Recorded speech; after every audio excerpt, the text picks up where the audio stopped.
This is the fairy tale The Ugly Duckling Story. It has been adapted from Hans Christian Andersen.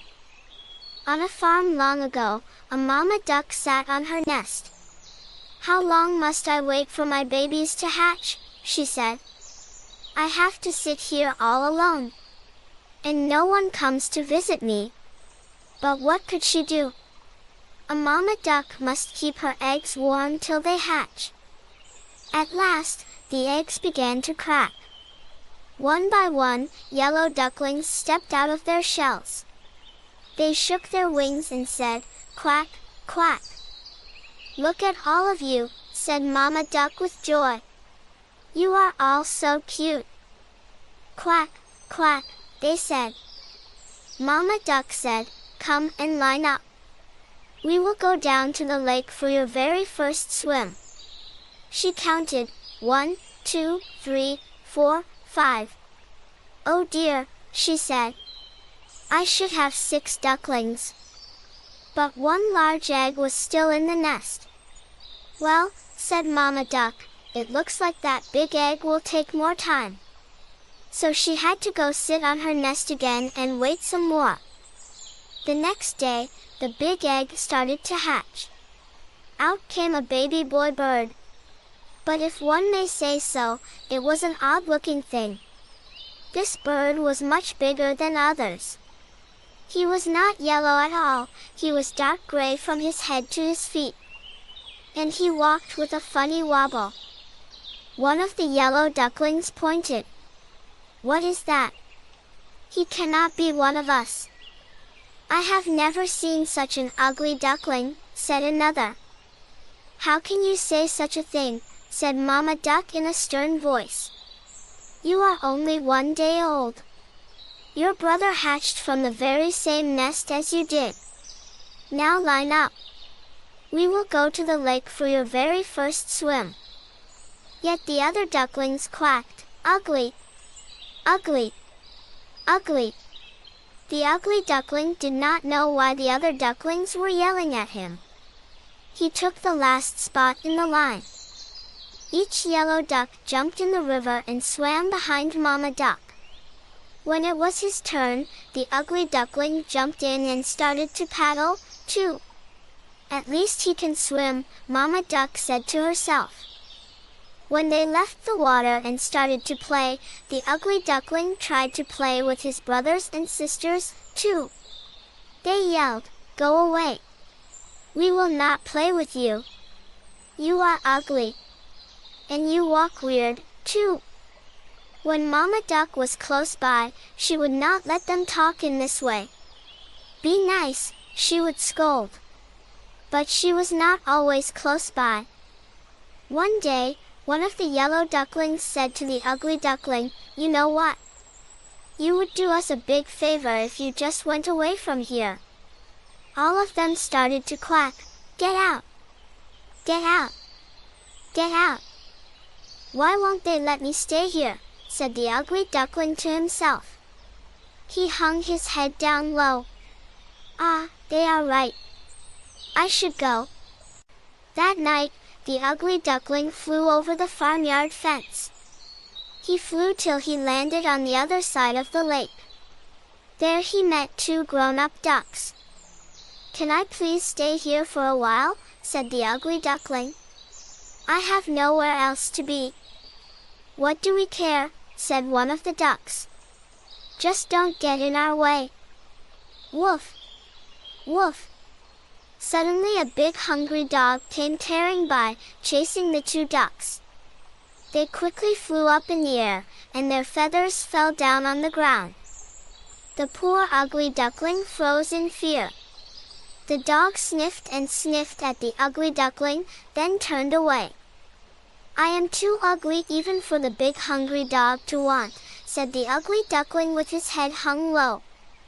The sky turned dark. Crack! A bolt of lightning. Then came a big storm, with heavy rains pouring down from the sky. In just moments, the ugly duckling was soaked through and through. Then a cold wind started to blow. "Brrrr," he said with both wings held close to his chest. If only there was a place I could get dry. All at once, a tiny light blinked far off in the woods. Could it be someone's hut? He flew to the door. "Quack," said the ugly duckling. The door of the hut creaked open. "What is all this noise?" said an old woman, looking right and left. Her eyes were not that good. Then she looked down. "Ah, look at that, it's a duck." She picked up the ugly duckling and dropped him inside her hut. "You can stay here, but only if you lay eggs," she said. A tomcat and hen crept up to the ugly duckling. "Who do you think you are, coming in here and taking up room by the fire?" said the tomcat. "Squawk," said the hen. "I do not need anyone else in this hut laying eggs." "Do not worry about that," said the ugly duckling. "I am a boy duck." "Then why are you still here?" said the tomcat. "Did you not hear what the old woman said?" "Get out of here, pretender," clucked the hen. "Get out! Get out!" hissed the tomcat. The door was still a bit open, so our poor ugly duckling slipped out the door, and back into the storm. "No one ever wants me," said the ugly duckling with a tear in his eye. The storm ended. Soon he found a new lake. Looking into the water, the ugly duckling saw the reflection of a flock of large white birds flying. He looked overhead and could not believe what he saw. There, above him, were the most beautiful birds he had ever seen. Their long white bodies and slender necks seemed to just glide through the sky. He watched until the very last bird had winged its way out of view. He stayed at that lake all by himself, and time passed. The leaves of the trees turned deep red and gold, and then the leaves fell to the ground. Winter came, setting a blanket of white snow all over. The cold wind and the dark clouds made the ugly duckling feel even more sad. He had to go into the cold, cold lake to fish, but it was getting harder to swim. The lake was turning to ice. One day, it was all he could do was to paddle the water to keep it from freezing around him and trapping him in the lake. "I am so tired," he said, paddling with all his might. The ice got thicker and drew closer to him. In a moment, two giant hands swept him up. "You poor thing," said a farmer. He held the ugly duckling close to his thick wool jacket and took the bird to his home.